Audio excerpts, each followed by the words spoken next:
Hello and welcome to the premiere edition of my Florida Gator podcast. My name is Tuddle. You probably know me from such shows as The Monsters in the Morning, the Bubba the Love Sponge Show. Worked on some of the biggest radio shows in Central Florida. And I've been asked by a great friend, Rick, wanted me to become a part of his podcast network, talking all things SEC, and he asked me to cover the Florida Gators football team.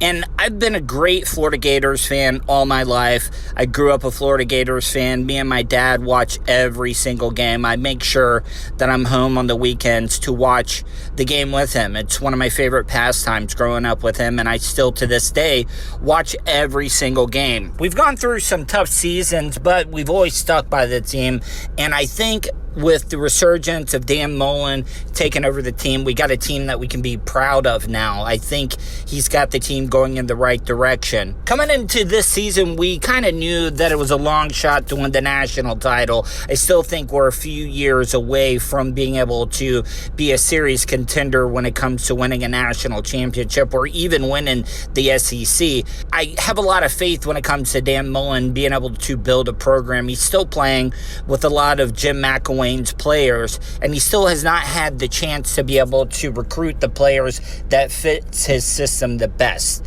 He's usually known for having a mobile quarterback. Yeah, Felipe Franks could move around the pocket a little bit, but he still wasn't your stereotypical run pass option quarterback. And I think if you give him time, he's going to be able to get the, players that he wants around his team, and he's going to be able to build it. But this season has been a success so far. We just went through the hardest 4-game series of any college football team in the country. We had to play 3 out of 4 teams were in the top 10. We beat Auburn. Lost a tough game to LSU, which I thought we fought really, really hard going into Death Valley, and we hung in. We traded touchdowns with them, but our defense could not stop LSU. I think their offense is that good this year, and even having a great defense like we do, we could not get them off the field on a consistently basis. To be able to stay with them, we traded touchdowns, and we just fell behind. Errors cost us. We lost that game, but we moved on. And we had to play another tough one. We played South Carolina and bounced back after them beating Georgia the previous week, and we were able to handle South Carolina. But coming into this Georgia game, it's always a tough rivalry game. No matter, where the teams are ranked, it's always a tough game. They're going to play hard. Anybody could win this series. It's been a series of streaks. Not a lot of these teams will trade wins. One team will win one year, and the next team will win the next year.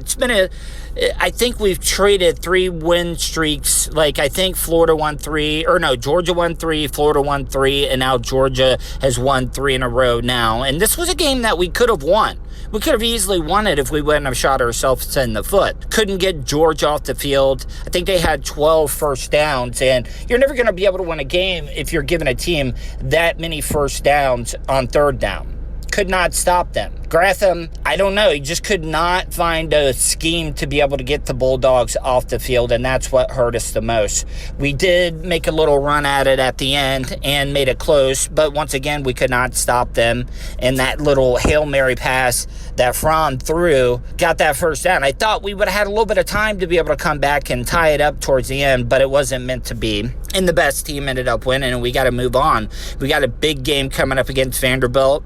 If we beat Missouri, FSU, and win our bowl game, we could win 11 games for the first time in a really, really long time. And I think in Dan Mullen's second season, that's considered a success. Yeah, everybody wants to win championships. Our fan base has a high expectation when it comes to this program, but I still think we're a few years off. If we would have won this game, it would have been great for recruiting because Georgia has been killing it when it comes to recruiting, and that's one of the things that we have to be able to do is win these rivalry games. Because recruiting is so important when it comes to winning these rivalry games. You always want to beat FSU as well, too. We got a chance to play Miami this year. This is the first time in a long time that the big 3 in the state of Florida are going to be playing each other.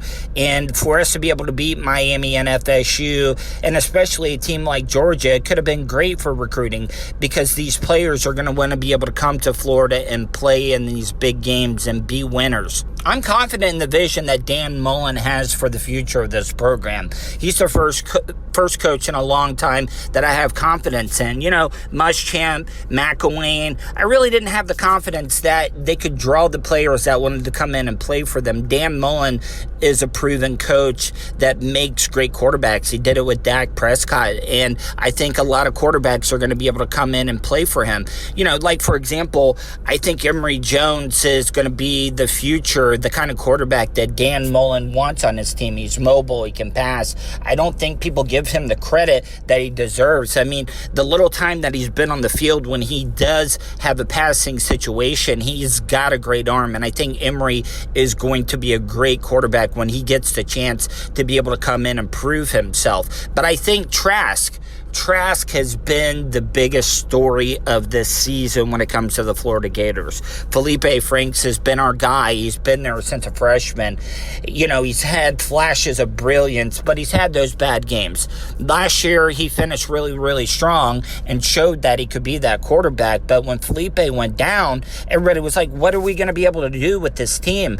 Trask, think about this. Kyle Trask had not started a game since his freshman year of high school on the JV team. Let that sink in. This kid is coming in and playing in one of the greatest universities that's known for quarterbacks. To play quarterback at the University of Florida holds so much pressure.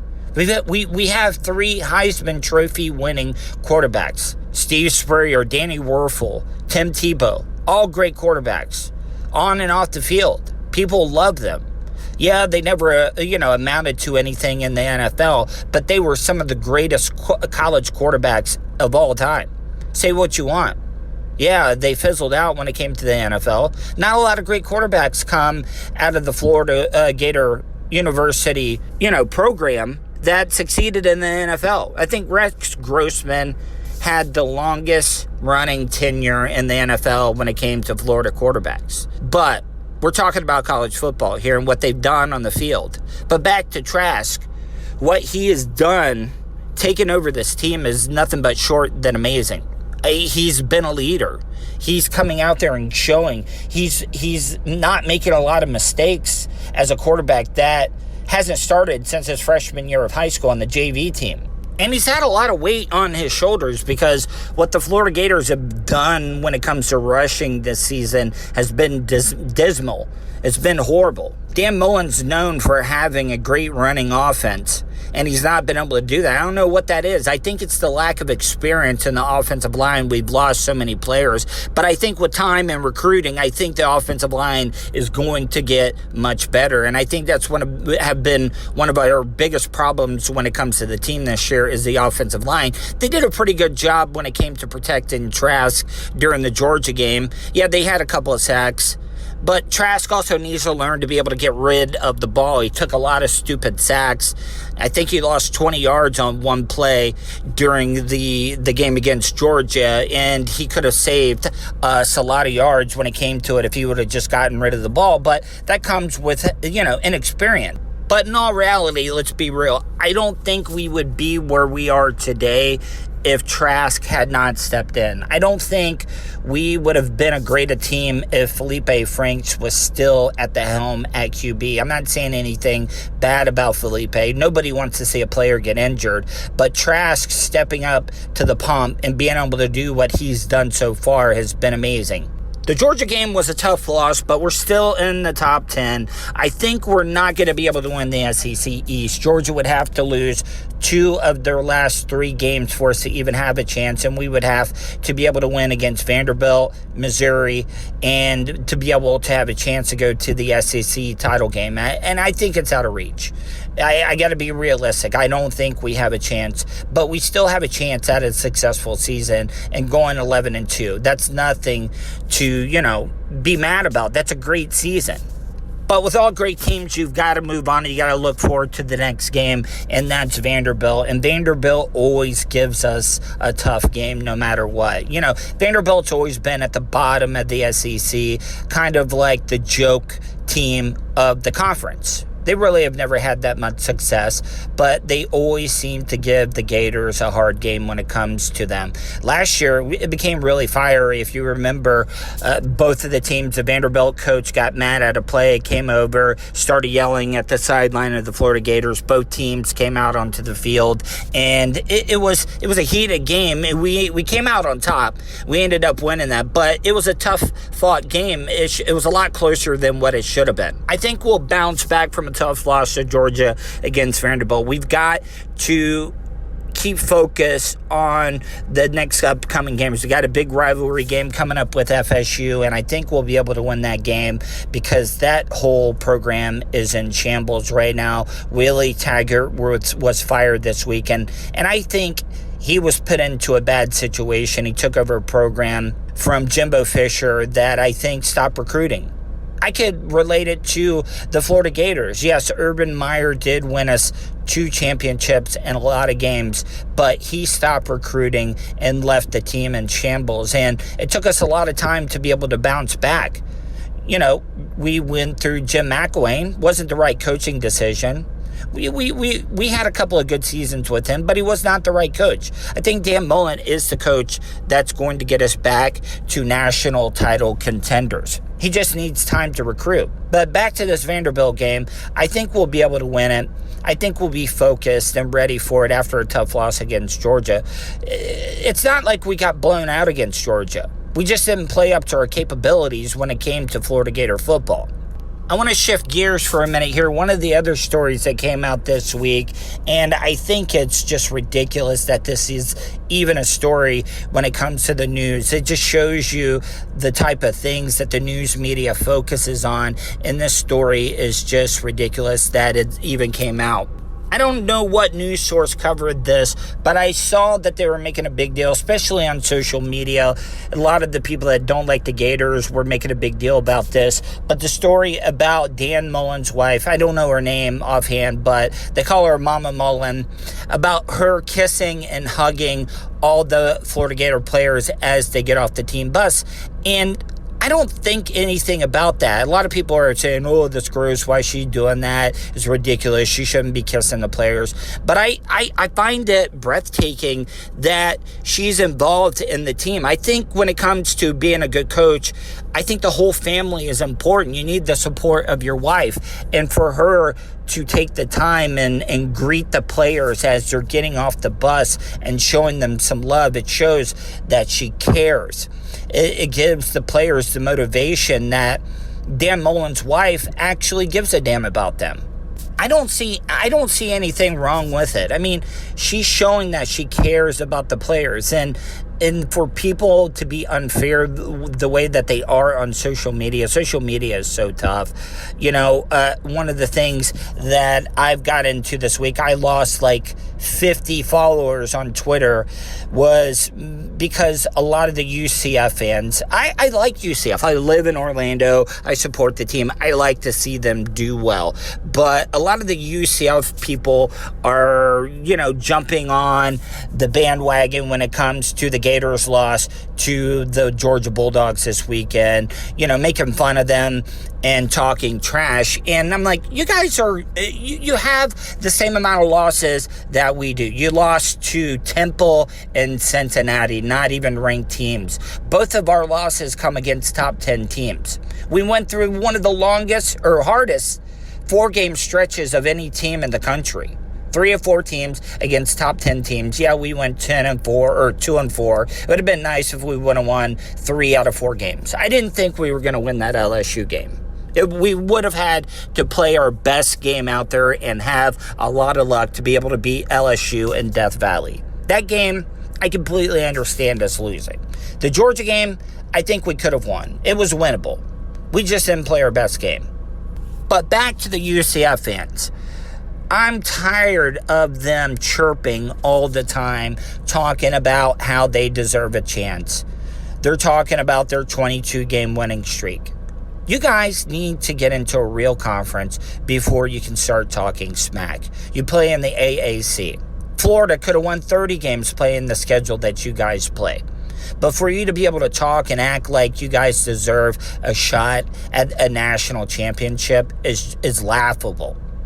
If you guys played in the SEC, you would be average at best. You would be like a Vanderbilt. You play nobody.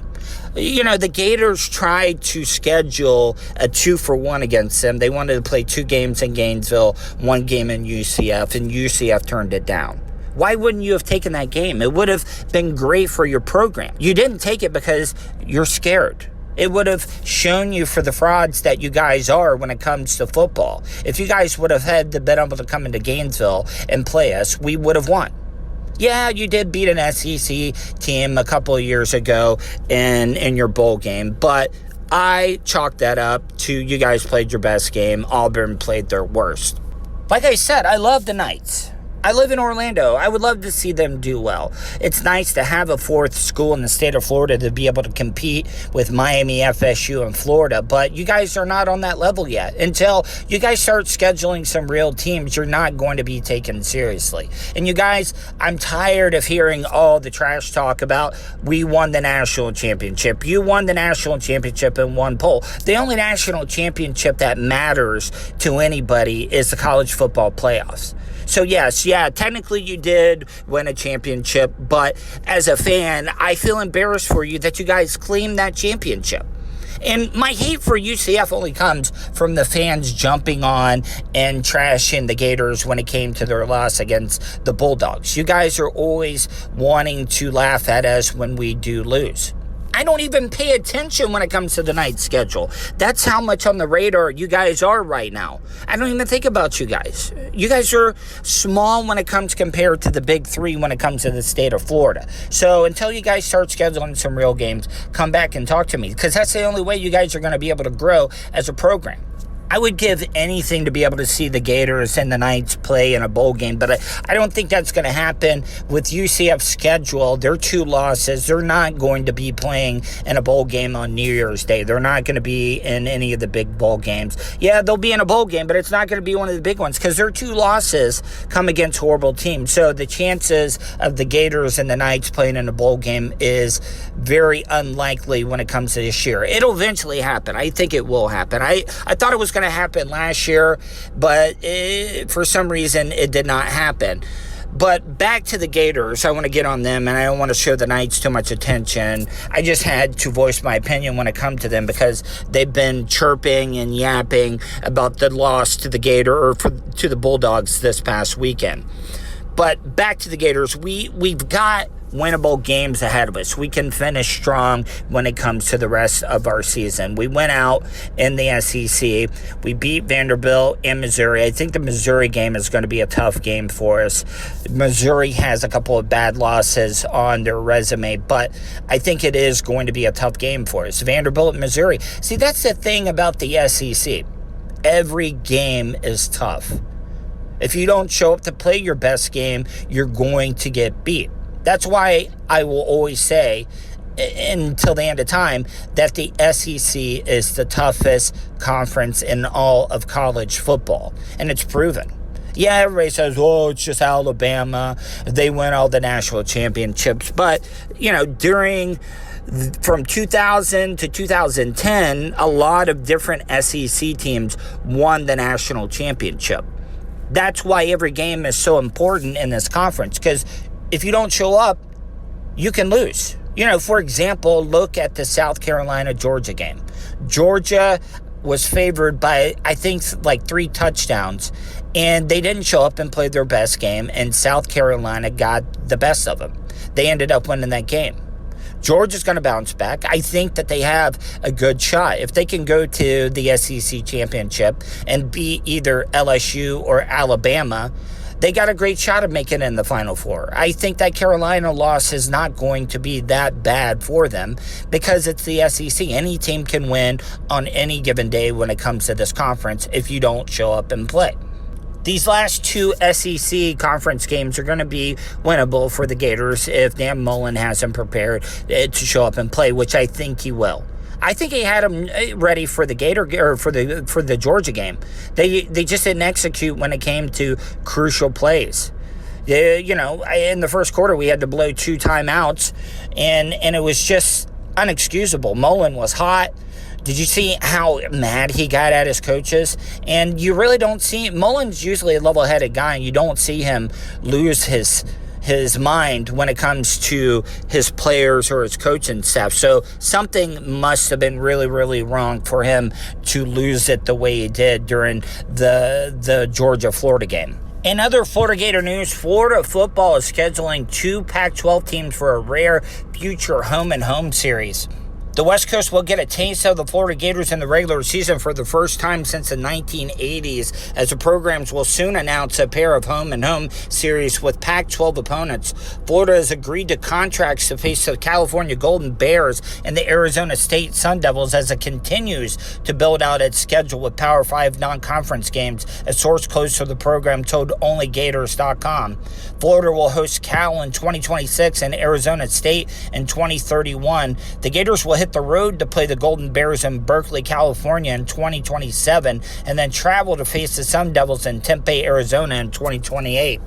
I think this is great news for the program as we're going to schedule bigger teams. I've never really liked these bigger teams scheduling cupcakes to start out this season. Yeah, that's the one thing about college football is that you don't get a preseason like the NFL. That's why the Miami-Florida game was so sloppy at the beginning of the season, is because these players don't get any real gameplay. You can practice all you want to, but you can never simulate what it's like to be in a real game. And I think playing these bigger teams for your non-conference games only helps the program when it comes out to recruiting, because players coming out of high school want to play in big games. And I think scheduling teams, because I can't tell you, I think it's been since like the mid-'80s since the Gators have played a team from the Pac-12 in the regular season. So I think this is going to be good for the program. And I think this comes from Dan Mullen being our coach and wanting to play the best opponents each and every week. The only thing about scheduling these home-and-home games is, yes, you do lose a regular season game at home, but I don't think the Gators will have that much of an issue traveling to the West Coast. It sucks, because as a college team, you usually don't travel too far because most of the teams in your conference are pretty close. Yeah, you got to travel outside of the state, but for the Gators to, travel to the West Coast, it'll be difficult, but I think we'll be able to handle it when it comes to that, because the Pac-12 has not been really known. When has the Pac-12 been relevant when it comes to winning a national title? Those teams have not been there, and when they have made the Final Four, they've usually gotten blown out. I think Oregon made the Final Four when it came to the first year of the college football playoffs, and it just showed how much farther behind that conference is when it comes to the SEC. Back to the game at hand coming up this weekend. We're playing the Vanderbilt Commodores. The game is at noon. The Gators are finally back in the swamp. It's been a while. I think it's been since the Auburn game since we've been back at the swamp, and it'll be nice to be back in front of the home crowd. But what we need to do is handle business this weekend. We can't have another letdown after the Georgia game. I think the team is going to come out focused. There's a few key things that we need to do. The defense needs to play up to their capability. The defense started out strong at the beginning of the season, and then for some reason we've had injuries with Zuniga being out, Grenard. We've not had the pass rush that we had at the beginning of the season. Also, the other key thing that we need to be able to do is be able to run the ball. I think what needs to be done, Trask has shown that he can be a gunslinger. I think the Gators need to come out and pass until the Commodores step up and they go to a pass defense, and then that's going to open up the passing lanes for us. I think you need to pass to be able to run the ball with this team, because our offensive line is not strong enough. It's not been as good as it's been in past seasons, and I think that's been one of the reasons we've not been able to run the ball. So like I said, I think we'll be able to bounce back from a tough loss to the Bulldogs and beat Vanderbilt this weekend. Then we got another tough game. We have to travel to Missouri, and Missouri has had flash of brilliance this year, and I think it's going to be a tough game, but I think it's a winnable game for the Gators. It's not going to be any tougher. I think we proved to ourselves being able to go into Death Valley and LSU, playing a night game, and be able to hang with them, all the way up until the fourth quarter, until LSU pulled away and won by 2 touchdowns. I don't think the environment's going to be too big in Missouri for the Florida Gators to be able to win. So both the Vanderbilt and Missouri games are winnable games that we need to win to finish out the season strong. And then we got the Seminoles at home in the Swamp, and I think that we'll be able to win that game. It'll be a successful season if we're able to beat Miami and FSU and claim our stake to being the best team in the state of Florida. It's going to help us recruit when it comes to the state of Florida. There's so much great talent in the state of Florida when it comes to football players. And if we can prove that we are the strongest team in the state of Florida, it's only going to help us in recruiting. Yes, winning the Georgia game would have helped us out a lot when it comes to the state of Georgia, when it comes to recruiting. See, that's the thing why Alabama is so far ahead of other programs, is that they recruit everywhere. Nothing's off limits to them. They're so successful, everybody wants to play for them, and they draw from the talent pool of every place. Florida right now, they own the state of Florida when it comes to recruiting because they're the best program in the state. If we can win out the rest of our games this season, it'll be a successful season. It won't be a letdown. Yes, we're not going to be playing for the SEC championship, and no, we won't be playing for the national championship, but I don't think we're far off. I have confidence in Mullen. I think he's a great coach. Players want to play for him, and he's proven that he can coach great quarterbacks. I think we're going to get a good quarterback in on the team that's going to be able to lead us to the glory days of past. Thank you for joining me this week. I'll be back next week wrapping up the Vanderbilt game and previewing the Missouri Tigers game, and we'll be talking for the rest of the season. I want to thank Rick for allowing me to be a part of his podcast and covering the Florida Gators, because I'm so passionate about it. If you want to reach me, you can email me tuddle@gmail.com. That's TUDDLE@gmail.com. Follow me on Twitter @Tuddle with 2 Ds, TUDDLE, and follow me on YouTube. You can subscribe. I do a lot of great content on my YouTube channel, a lot of live streams and produce videos. You can follow me and subscribe there, youtube.com/Tuddle. I want to thank you again for joining me this week. I hope you enjoyed it. And if you have any comments or anything you want me to talk about, email me, Tuddle@gmail.com. I want this podcast to be very, very interactive and be for the fans. So if you want me to change anything, or things you want me to talk about, or stuff you'd like me to do, I'm open for suggestions. So please contact me and I'll return your email. Thanks again. I'll be back next week, and you guys have a great week. Enjoy the Vanderbilt versus the Florida Gators this weekend at noon on ESPN. Don't miss it.